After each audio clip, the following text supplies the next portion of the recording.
Како струга, нема друга. Познатата фраза за градот на Миладиновци полека ја губи својата смисла. Наместо за убавина, градот стана пример за несоодветна урбанизација, за промена на катноста и на традиционалните обележја на архитектурата, за уништување на трската и узурпација на крајбрежјето. Иако активистите обвинуваат и постоја докази за градење на диво, градоначалникот Мерко реагира дека го напаѓаат, иако имале помалку дивоградби споредено со други општини. Во целата општина Струга имаме дадено извештај. Некаде, ако ги рачунаме тие платформи, се негде као 18 по број, и во заштитената зона, додека во другиот дел сигурно нема повеќе од 250 во наводници диви градби, затоа што во меѓувреме, тоа што кажав, тие се здобиле со одобрение за градење. Но со овие бројки не се согласуваат активистите од Охрид СОС. Во самиот план за управување стои број од 3330 дивоградби кои како регистар општина Струга ги поднела до Министерството за транспорт и врски, но тој број се однесува исклучиво на барања од граѓани за легализирање на тие објекти. Во самиот план експлицитно е опомената општината и се најавени санкции за неа доколку не достави целосен инвентар на дивоградби. Меѓутоа, Охрид СОС дури ни бројките од планот не ги смета за целосни. Зошто? Бидејќи тие бројки никаде во планот не се наведува дека се добиени од наменски инспекцијски надзор, при кој инспектори излегувале на терен и ги проверувале буквално сите градби на територија на општината и утврдувале дали, која и колку одстапува од она што е законски пропишано.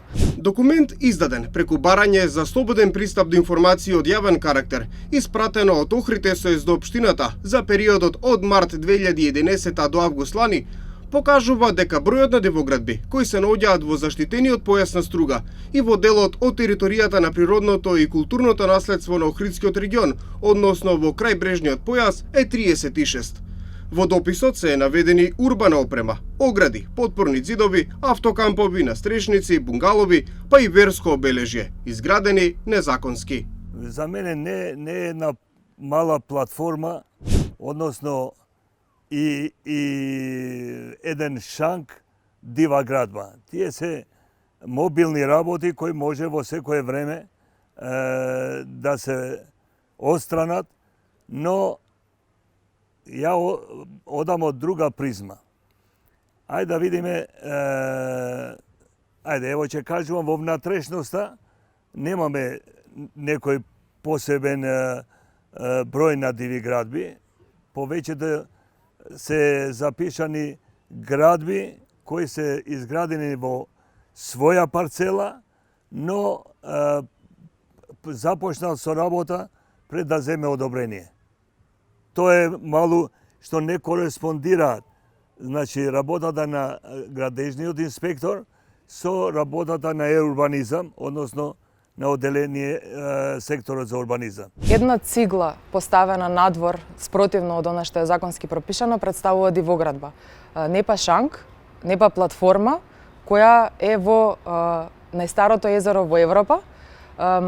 Мерко, сигурна сум дека многу добро се сеќава на дивоградбата на неговиот сопартиец Нефи Усеини од Дуи, која никна во строго заштитеното старо градско јадро на Охрид. Таа од урбана опрема се претвори во не така мобилна цврста градба. Државниот завод веќе еден месец врши ревизија во општината за бесправно изградените објекти. За дивоградбите реагира и полицијата. Ве известуваме дека во периодот јануари-јули 2019 година поднесени се 12 кривични пријави за бесправно градење, додека во периодот јануари-јули 2020 година поднесени се 17 кривични пријави, велат од МВР за само прашај. Во општина Струга има дивоградби. Тоа го покажува и последниот извештај на Државниот завод за статистика за 2019 година, во кој е наведено дека лани на територијата на целата земја никнеле 866 бесправно изградени објекти, од кои 46 се во Струга. Проблемот наоѓа своја потврда и во најновиот план за управување со светското културно и историско наследство во Охридскиот регион до 2029 година, каде е наведено дека прекумерната и неконтролирана урбанизација негативно влијае на зачувувањето на структурата на старите градски јадра на Охрид и на Струга. Со интензивната урбанизација се урибаат постојните градби и на нивно место се градат нови со зголемен габарит и фасаден изглед кои не ги одразуваат традиционалните карактеристики на урбаното јадро. Претежно се градат индивидуални семејни куќи кои честопати се со несоодветни габарити и висини, како и несоодветна архитектонска форма, се наведува во планот. Дивоградбите доведоа до отворени несогласувања меѓу централната и локалната власт, со барање од Државната комисија за спречување корупција на општината да и се одземат ингеренциите.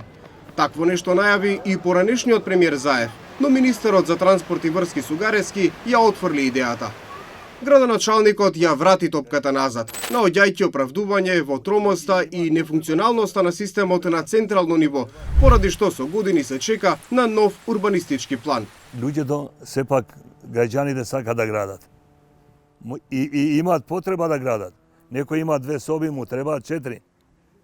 Ние треба да му удоволиме тоа, а ќе му удоволиме ние како локална власт кога ќе има план. Бидејќи нема план, ние не можеме и тој дење или ноќе ќе го изгради или ќе го догради. Еден плански документ е во сила до донесувањето на нов плански документ.